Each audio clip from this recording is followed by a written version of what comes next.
to work one morning. I got a phone call from my daughter, and she was weeping and frantic, and she said, "Pray, Dad, Scott's dead."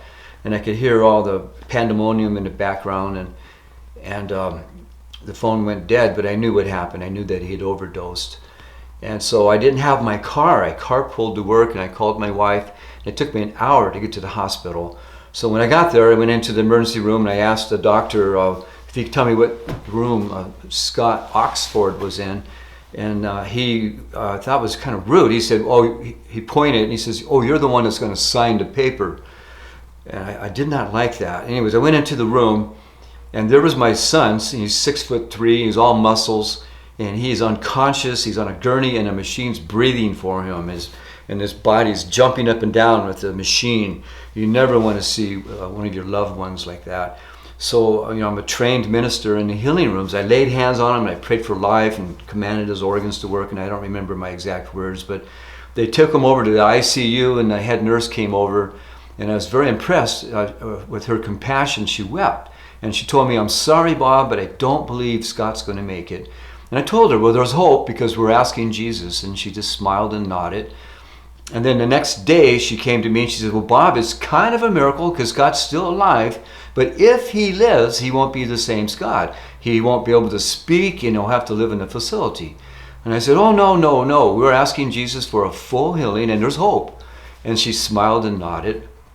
And so later that day, a couple other nurses came and said, he has compartment syndrome in his leg, and we're going to have to cut his leg open because he'd been dead for so long, and fluid had gone in and it wasn't coming out, and he'll lose his legs. Well, it'll kill him.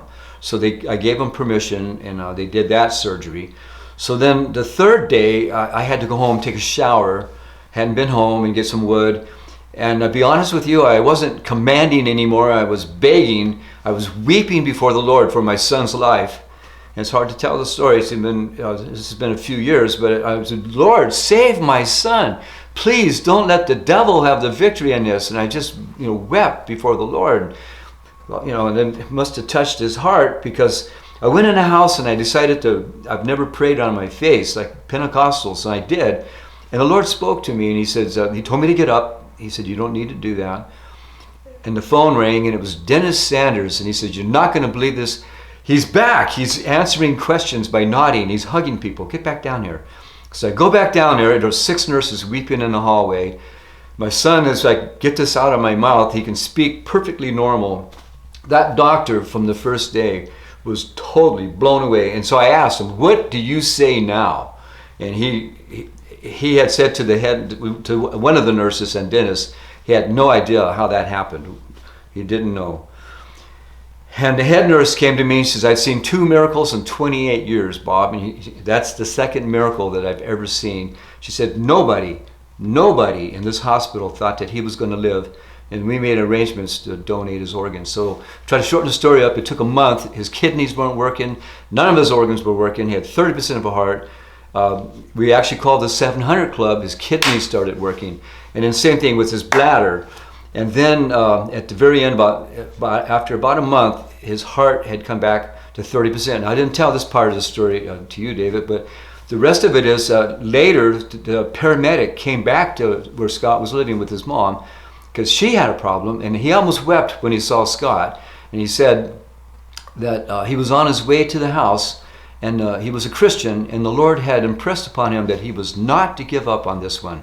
So he got there, and they said, "We already gave him 3 rounds of CPR and Narcan, and he's dead. Sign the paper."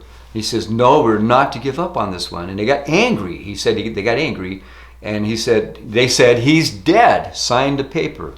It appeared that Scott had been dead for hours because he was cold and stiff, and his cell phone had been quite a few hours since he talked to anybody.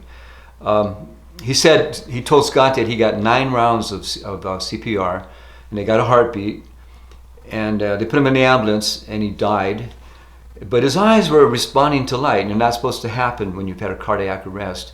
And the doctor said, "That's impossible." He said, "You're mistaken," but God was working.